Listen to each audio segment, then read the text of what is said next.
안철수 교수가 세상으로 나오고 있습니다. 그는 기존 정당 정치인이 아닙니다.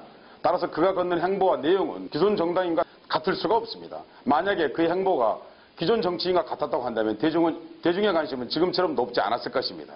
그는 지적으로나 그가 살아온 행보로나 그가 말하고 있는 가치는 기존의 정치하고 다릅니다. 그는 수구정당과 전통 야당 사이에 있는 좁은 길을 지금 통과하고 있습니다. 그는 세상의 백신이 되고자, 사회적 백신이 되고자, 정치적 백신이 되고자 세상 속으로 들어오고 있습니다. 수많은 사람들이 그에 대해서 추측하고 있습니다. 그에게 정치적 경험이 없기 때문에 몹시 위험할 것이라고 말들 합니다. 저는 이 말에 대해서 단호하게 이렇게 말씀드릴 수 있습니다. 그는 가장 큰 정치를 해본 사람이다. 왜냐하면 그는 서울시장 자리를 양보했던 역사상 한국 정치사에서 최초의 커다란 양보를 한 정치인이다. 그의 정치는 이미 시작되었다. 이 말씀을 드릴 수 있겠습니다. 그렇지 않았다고 한다면 오늘날같이 책 한 권, 고작 TV에 50분 출연한 걸로 이렇게 많은 지지율 그리고 이렇게 많은 관심을 끌어낼 수는 없을 것입니다.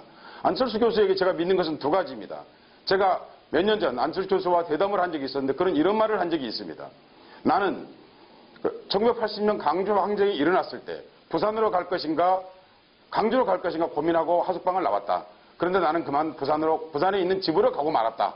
그 일을 평생 잊어본 적이 없다고 말했습니다. 여러분, 이 말과 5.16 쿠데타가 불가피한 최선의 선택이었다고 말하는 것 차이에서 어느 것이 더 역사의식이 뚜렷하고 진실을 향해서 갈구하고 그리고 그가 어떤 행보로 살아가고자 하는지를 분명하게 말해주는 것입니다.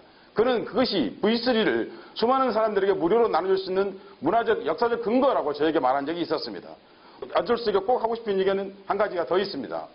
그는 저를 만났을 때 이런 말을 한 적이 있었습니다. 저 만났을 때 이 말을 처음 했는데요. 삼성을 한국의 동물원이다 이렇게 부른 적이 있었습니다. 이 말은 지금 이 프로그램을 진행하고 있는 이상호 기자하고 연관이 있겠습니다만은 안철수가 만약에 어떤 지도자가 된다고 한다면 적어도 한국 사회에서 엑스파일이 없는 사회, 엑스파일이 없는 기업을 만들어낼 수 있겠다고 하는 믿음이 저에게 있습니다. 이것이 제 개인의 믿음이 아니고 공적인 자리에서 대담을 통해서 밝힌 바 있는 내용입니다. 그런 점에서 저는 그런 안철수, 그러나 그 사람은 굉장히 표현이 부드럽습니다. 저는 그래서 그런 사람, 개혁 의지가 있고 역사의식이 있고 그러면서 언설은 언제나 부드러운 그를 따뜻한 칼이라고 부르고 싶습니다. 그런데 어떤 사람들은 그에게 따뜻함만 보고 그리고 아직 칼은 보지 못하고 있는 것 같습니다. 그러나 분명하게 그에게서 우리가 느낄 수 있는 것은 그가 VC를 세상과 같이 공유하고 그리고 훌륭한 기업을 길러온 일 그리고 정치적으로 서울시장을 양보한 일 그 사람에게서 볼 수 있는 중요한 역사적으로 자기 인생의 중요한 결단력을 지니고 있다는 걸 보여주고 있습니다. 그런 점에서 저는 그 사람이 따뜻한 칼이라고 서슴없이 말씀드릴 수 있습니다. 3분 직전했습니다. 이야.